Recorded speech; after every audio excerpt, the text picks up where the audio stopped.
ایک دفعہ سید، عالم اور صوفی یہ تینوں چوری پھل کھانے کے لیے ایک باغ میں داخل ہوئے۔ مالی نے بھی دیکھ لیا اور سوچا کہ ان کا علاج کیسے کیا جائے۔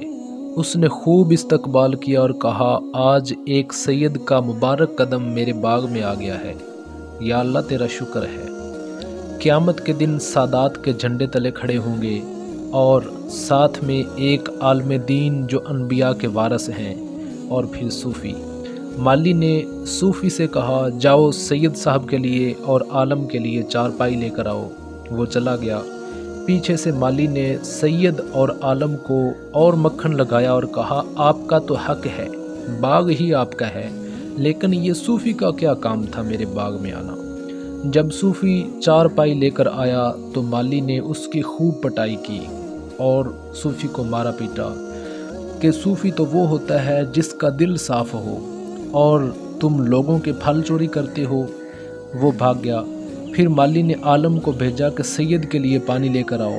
وہ چلا گیا۔ پیچھے سے سید سے کہا کہ آپ کا تو خمس بھی بنتا ہے، آپ تو سادات ہو، آپ کی کیا بات ہے، لیکن یہ عالم اور مولوی، اس کا کیا حق تھا میرے باغ میں آنا؟ اور جب عالم پانی لے کر آیا تو مالی نے کہا کہ شریعت میں چوری کا کیا حکم ہے، اور پھر اس کی باری آ گئی، اس کی خوب پٹائی ہوئی۔ پھر سید اکیلا رہ گیا۔ مالی نے کہا، سید صاحب مجھے تھوڑا شک پڑ گیا ہے، ہر چیز اپنی اصل پہ جاتی ہے، شیر شیر کی طرح ہوتا ہے، وہ گیدڑ نہیں ہوتا، شاہین شاہین ہوتا ہے، بھلا سادات نے کب سے چوری شروع کر دی ہے؟ پھر اس کی باری آ گئی، کل افغانستان کی پٹائی ہوئی، آج فلسطین کی، اور سید آصم منیر صاحب، ہر چیز اپنی اصل پہ جاتی ہے۔ آپ سید ہو تو اپنا کردار ادا کرو، یہ یہود و نصارہ ہمیں تنہا کر کے ذلیل کرنا چاہتے ہیں۔ آج فلسطین کے لیے اعلان جہاد کرو، ورنہ مالی ہمارا برا حشر کرے گا۔ حد ہو گئی ہے یار، حد ہو گئی ہے، آج کفر ہسپتالوں اور مساجد تک پہنچ چکا ہے اور امت سوئی ہوئی ہے۔